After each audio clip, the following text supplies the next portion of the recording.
Hello everyone, welcome to our channel. Today we will be sharing a real-life story of a woman who has been the victim of callous people surrounding her. Join us as our main character shares her story. Hello, I am Darcy. I am 52 years old, married, and a mother of 2 children. Throughout my life, I have gone through a lot of pain and disappointment. With a few exceptions, I have never had a happy day in my life. I was born in a small village in the province of Denver. I was the 5th of 7 children. I never felt loved by my parents. I always wondered why they brought me into this world if they didn't love me, but I could never find the answer. I never smiled since my childhood, even on my wedding day. I left school after the 5th grade and started working. I was helping our neighbor's sick mother, feeding her and cleaning her diapers. The woman had a daughter who was refusing to take care of her mom. Cleaning an old woman's diaper made me sick, but I had to. I was forced to work to bring money home. My father worked, but he never spent time for his kids. My childhood years were marked by poverty, hunger, and the need to beg relatives for a few pennies. I was hardly able to fill my stomach because if I ate a little too much, my mother would immediately stare at me. When I was 14 years old, I started having suitors. I was married off to the richest of them in exchange of some amount of money. I got married at the age of 14 to a man who was 25. After marriage, I started living with my father-in-law and mother-in-law and their children in a small house. My husband was constantly changing cities as a construction worker. I was serving 10 people, so to speak, and I couldn't understand whether I was taken in as a maid or a bride. My husband would visit us once a month or every 2 months, spend 2 nights with me and leave. His presence or absence didn't make any change because I always remained a stranger in that house. Over time, my father-in-law started sexually harassing me. Every time I passed by him, he would grab me by my buttocks, saying, "My daughter, you are so skinny, gain some weight." It's hard to believe, but he would do this in front of my mother-in-law and other people in the house. I was 15 years old and had grown up in a village. I didn't realize back then that he had bad intentions towards me. I couldn't make sense out of his words. But that pervert father-in-law of mine never left me alone. My in-laws would have breakfast at 10 in the morning and then leave. I would cook, clean for them. When they stayed at home, I would make lunch and dinner for them. Even during those meals, my father-in-law would always sit next to me and caress my legs during the meal, saying, "Eat, my daughter, eat." I was uncomfortable, of course. I would sit at the table only after he sat down, but in vain.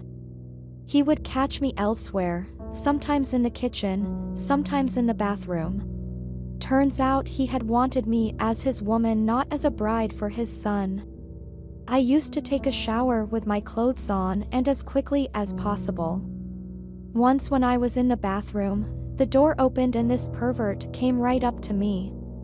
Seeing him, I screamed, "Dad, what are you doing?" and pulled the towel over me.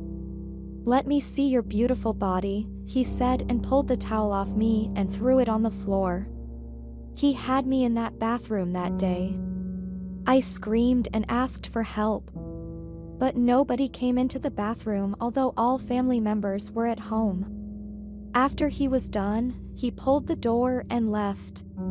I got dressed, tears coming down my eyes. I was so devastated that I felt nauseous. I didn't even know how to go to the living room and to look at the eyes of those people. After washing my face, I got dressed and went straight to my mother-in-law. When I asked her, "Mom, I called out to you, didn't you hear me?" she said, "No, my daughter, we didn't hear a sound, did you slip or fall? Has something happened?" At that moment, I realized that she was also aware of everything. I was helpless. I never had a chance to go back home, and my husband was not with me. At least I had to wait for him to come home. 6 weeks later, my husband returned home, but even while he was with us, I was raped 3 times. I asked my husband nicely, "Take me with you, I miss you so much here. I won't be a burden to you. I won't even make a sound. But please, take me away from here," I pleaded. My husband refused, saying he was sleeping in the same room with 20 men. "Are you out of your mind? Be quiet and mind your business," he said. Despite my insistence, he wouldn't take me with him.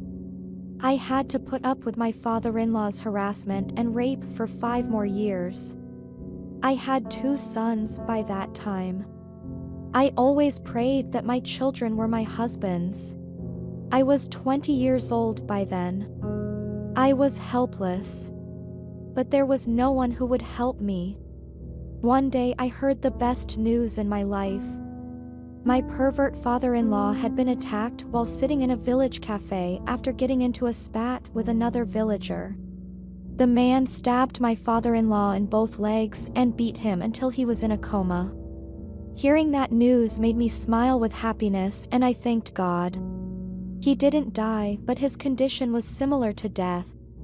After 6 months in the hospital in the city center, he returned home bedridden. He couldn't speak properly. He kept looking at me with pleading eyes. At my first opportunity when we were left alone, I looked into his dirty eyes and said, "God has punished you. Now that I see you in so much pain, I'm the happiest person on earth. God willing, you will suffer the torment of hell as well." I left him, my soul was cleansed, and I was at peace. I realized that God did not consider me a sinner. After that day, my life was back to normal. My husband went back to work and my kids were growing up. I didn't forgive both of them. In fact, I couldn't forgive anyone in that house because none of them raised their voice in response to my cries for help. As if they had nothing to do with me. All that I cherish and hold in high regard in this life is my children. I have nurtured them, embraced them with my hands, and provided for their needs consistently. I tried to instill love in them, and after his parents' deaths, my husband finally rented me a small house. He would travel back and forth for work for years. God knows what he did in the places he went. I thank God that my children have never let me down. Now I take care of my daughters-in-law, my daughters, and I love my grandchildren very much. I wish this had never happened to me, but my Lord finally saw my pain and sorrow and granted that pervert the punishment he deserved. I still haven't been able to forget what I went through. But I want my story to serve as a hope for others who are also in pain and much suffering.